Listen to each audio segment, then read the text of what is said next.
From day one, we are told who we should be, how to live, and what's acceptable. Before we even have a chance to discover ourselves, our society has already drawn those lines for us. But what happens when those lines are keeping us from knowing and embracing who we truly are? Welcome to Unbox Yourself with Samantha Fox, a podcast about unpacking and unlearning everything that's kept you from living as your true self. Through honest conversations about your internal emotional landscape, sexuality, coming out later in life, relationships, and the journey to self-acceptance, we break free from the boxes we never chose. Hello, and welcome to Unbox Yourself with Samantha Fox. Today, I want to talk about uncertainty. Such an interesting concept, word, and I'm going to say allergy for so many of us, right? Uncertainty. It brings up a lot of different feelings. Recently, a woman reached out to me on social media and shared with me that she had an unexpected experience with another woman. This woman is married and has children, has been married to a man for quite some time. And upon experiencing a loss in her family, she found herself connecting with another woman who showed up emotionally to support her in ways she needed. And then that connection became also a sensual connection. She is trying to figure out, what does any of this even mean? And I'm completely unsure what any of this means about me. Does it mean anything at all about me? So right there, this woman has bumped up against uncertainty, right? Something that we thought we knew about ourselves. We thought we knew we were straight. We thought we knew we were heterosexual. And then all of a sudden, we are overcome with feelings for the same sex. And our idea of ourselves has now been completely ripped out from underneath us. And we enter into a space of uncertainty. Who am I? What does this mean about me? Here I am married. I have 3 children. I had no idea that I would ever even feel this way. And along with that story, I just want to say, these are the things that I hear the most from women, whether it's women I work with or women just out in the world that are contacting me. The questions all are based in deep uncertainty. I'm going to name a few of them. Is it too late? Am I too old to start over? Will I lose everything I've built? Have I wasted time? Am I going to lose my family, my friends, my work, my community? Right? So right there, all of this uncertainty after having lived a certain way for a number of years and having felt pretty confident, even if we knew something was missing, even if we knew we were a little off and we weren't quite satisfied, but we still had certainty.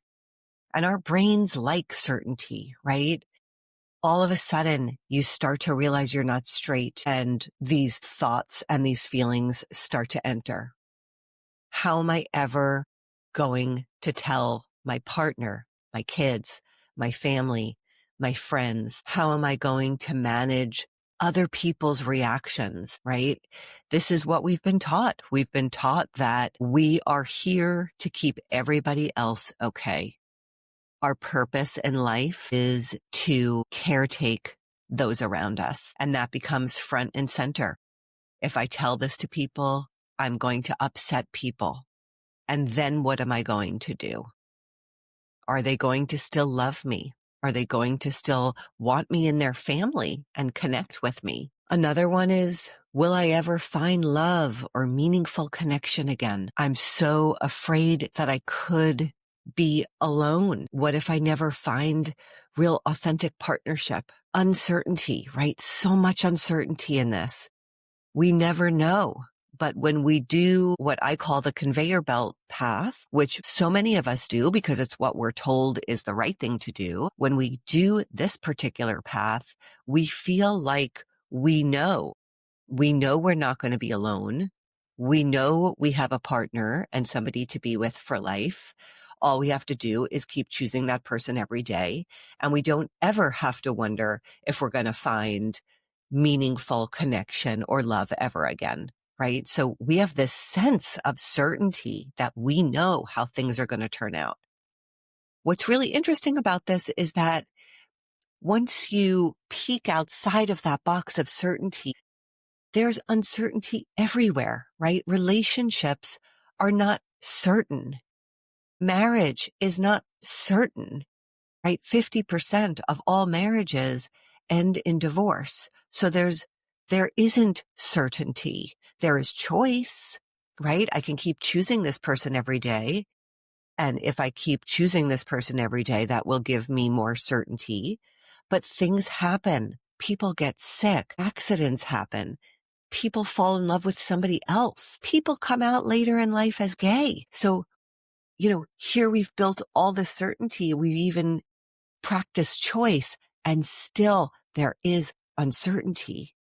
But somehow our minds don't look at any of that, and we just see that we've chosen this person and we're on this path and we're going to be with them forever, because that calms our nervous systems, right? Again, even if we're not fully satisfied in our relationship, there is that security that we have a partner for life if we want that. And there is a great deal of fear and uncertainty about what it means to be alone. And I want to say just one more point on this, which is, so many of us met our partners, right? If you're married, you're partnered to a man. So many of us met our partners when we were quite young, when we were in our 20s.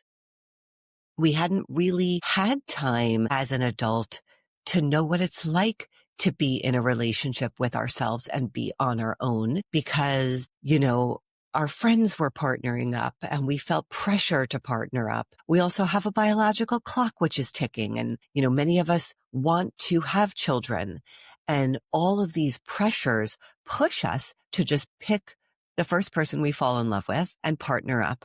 And so the fear of being alone is so valid, because it's not something that we've ever practiced. It's not a muscle that we've worked out. And for so many of us, being alone has a traumatic ring to it. Many of us have what I like to call traumatic aloneness. And that comes from early in life, when you have experienced nobody being there for you with whatever it was you were going through, right? Whatever struggles you had as a young person growing up that you had to keep to yourself, because either there was too much chaos in your family, or you knew that certain emotions were not allowed, were not supported. There was no space for them. You would be teased about them. You would be told you were too much. You would be gaslit, right? Any of these things that create traumatic aloneness, where we don't have any tools. We don't know how to work through any of these emotions. And then when we try to reach out to those around us, which essentially are our family members, they also don't have the tools. And so we end up feeling shame. We end up turning on ourselves, and we are traumatically alone. It is so terrifying to be alone with our emotions when there's nobody there to be in them with us or to teach us about how to move through them. So again, this fear of being alone plays in so deeply with coming out later. When we have traumatic aloneness, which so many of us do, and when we've never learned what it really means to be on our own in a way where we're standing in our own self, in our adult self, having the tools to move through difficult things. So I'm validating, yes, this is scary. And then we move on to things like shame and guilt, or fear of regretting past choices, grief about lost time, internalized feelings of shame and questioning, why is this happening now? How is this happening now, right? All of this uncertainty after we've been standing on our own 2 feet in a partnership, in a life where we just knew. We knew every day we go home, we have our partner, we know what we're going to cook for dinner, we know what we're doing for, our evening plans, we know what we're doing this weekend, we know what the schedule looks like. Now I have all these terrible feelings of shame and guilt and possible regret, and not understanding how this happened now, right? So again, uncertainty really on steroids. And then what if this just doesn't work out? I mean, how do I know? How do I know if I'm gay? Maybe I'm bisexual. If I'm bisexual, then maybe this is enough for me. Maybe I don't need to explore this. Maybe I don't need to leave a relationship that I've been in for 25 years or 30 years or 15 years or 10 years and figure this out for myself, because maybe I'm not fully gay, right? What if later I find myself attracted to a man again, and then I just did this all for no reason? And anyway, is this even real? And do I even have the right to claim being queer? So all of these questions, how am I going to find queer community? I think I might be the only person who is going through this. And I'm never going to be accepted anyway because I took this other path. And these other people that are queer, they've been living a queer life. I'm going to be alone. Not only am I going to lose the people that have loved me and I have loved and knew who I was and depended on me and like knew I would show up and knew I would make them happy. Not only that, but now I'm never going to be able to find queer community. And who am I going to look to who traveled this warped journey that I'm on? I mean, what kind of role models can I find that are going to make me feel okay about the choices that I'm making today? How am I going to handle being rejected by society, by family, even by the queer community? How am I going to handle that? And then how am I going to date? I mean, come on. I mean, I've never even dated ever, right? I met my partner when I was like 19 or 22. I was in college. We weren't dating. We just fell in together. And then next thing you know, we got married. I don't know how to date. I don't know how to enter the dating world. And who's going to want to date me if I'm 50, if I'm 60? So, wow. Let me just stand back for a second and say, wow, all of this is so valid. These themes that come up for those of us coming out later in life after we've learned how to live a life of certainty. And I haven't even brought religion into this, but religion takes us to a whole different level of certainty. I heard from one of my clients recently as we were working together in the Unbox Your Sexuality program that what was coming up for her was that if she takes this path of coming into her authenticity as a gay woman, she will lose eternal safety. Now, I had never heard of eternal safety. It was eye-opening to me that this is what is taught if you follow this path, if you do the right things, if you show up in the right ways, if you're a good woman. You know, if you're subservient to your man, if you serve your family, if you prioritize everybody else's needs above your own, and on and on and on, the list goes on of the things that this client shared with me, you will find eternal safety. And I don't know how to live in a world without eternal safety. This is terrifying for my system. And my inner parts are railing against me each step I take away from doing what I was taught was the right thing to do. So valid, so hard. I mean, when we've been sold that we can have eternal safety, this journey becomes ever more challenging because you are going against everything. You know, you're going towards like darkness and the unknown, and everything that you've learned was okay for you to do. So I want to point all of these things out and say, for those of you that are here, that are listening in today, because you are in a space of questioning, because you have parts of you that are working toward curiosity, I want to say you are brave and courageous, because everything we've learned has set us up for knowing, certainty, and safety.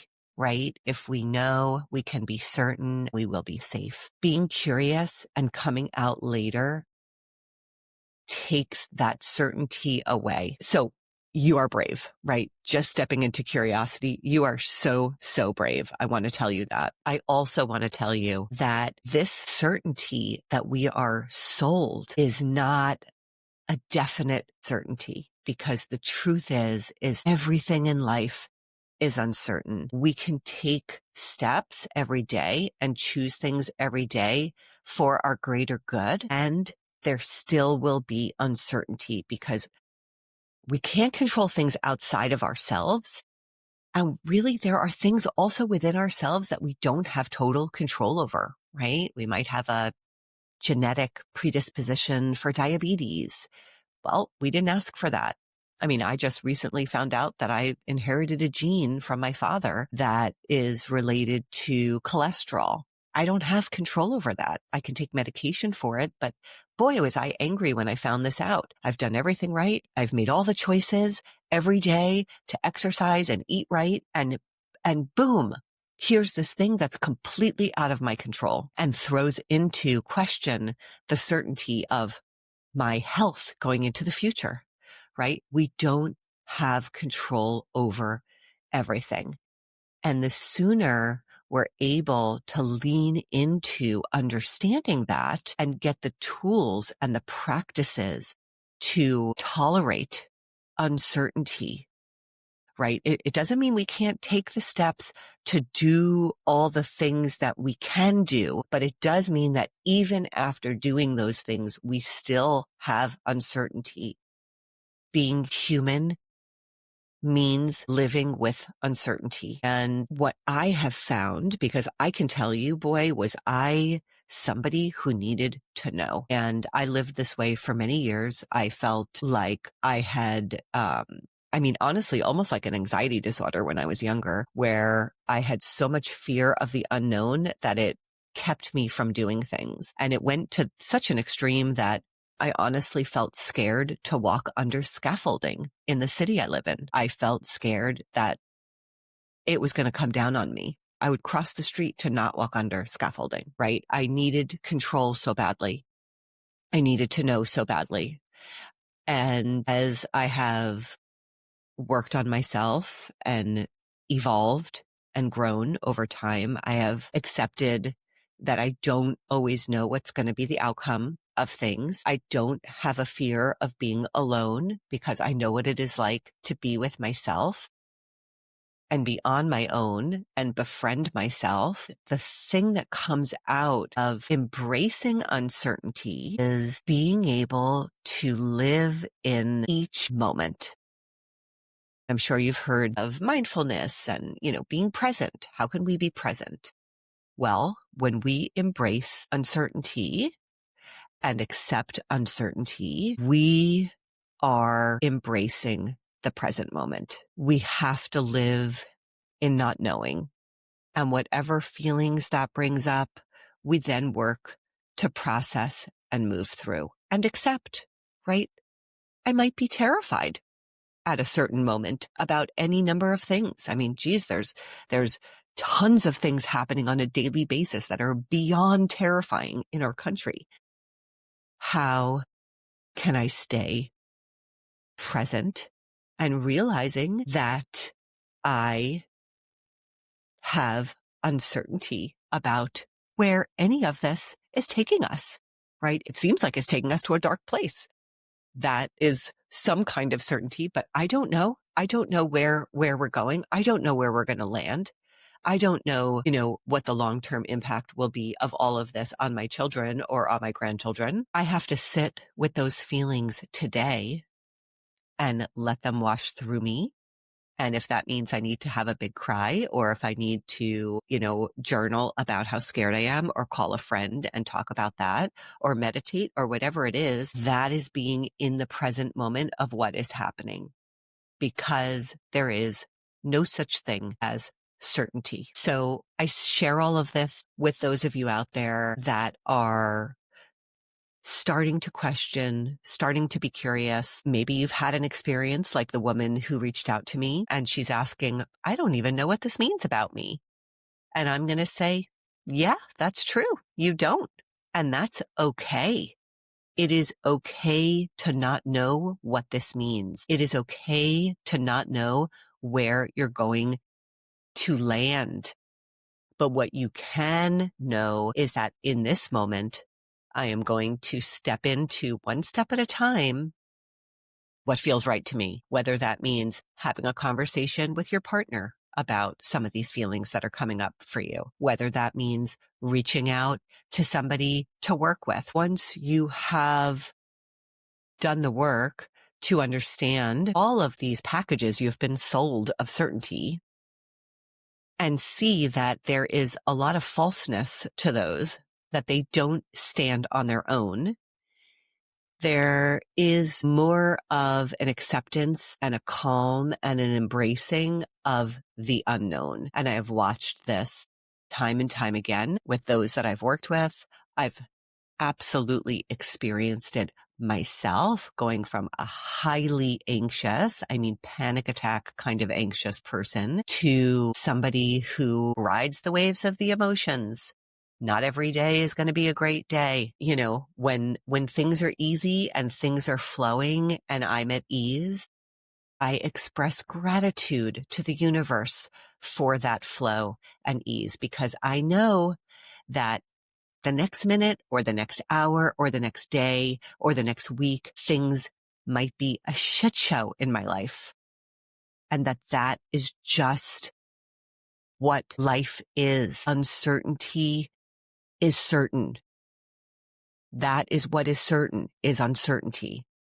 So I'm inviting you to think about this. Think about uncertainty as a way to enter into the present moment of your life and being able to feel your feelings that you were born with. They were your birthright. Feel your feelings, be an emotional creature. And if you need help with any of that, I am here.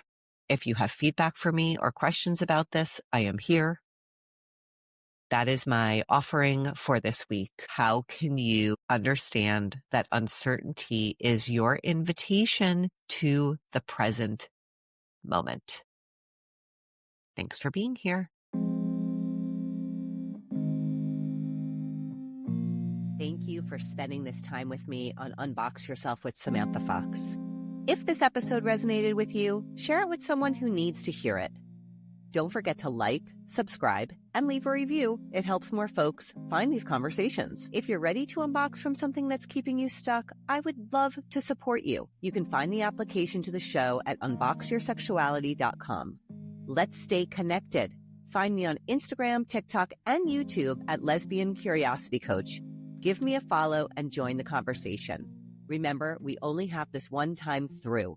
Why not unbox yourself and let your true self shine in all its beautiful glory?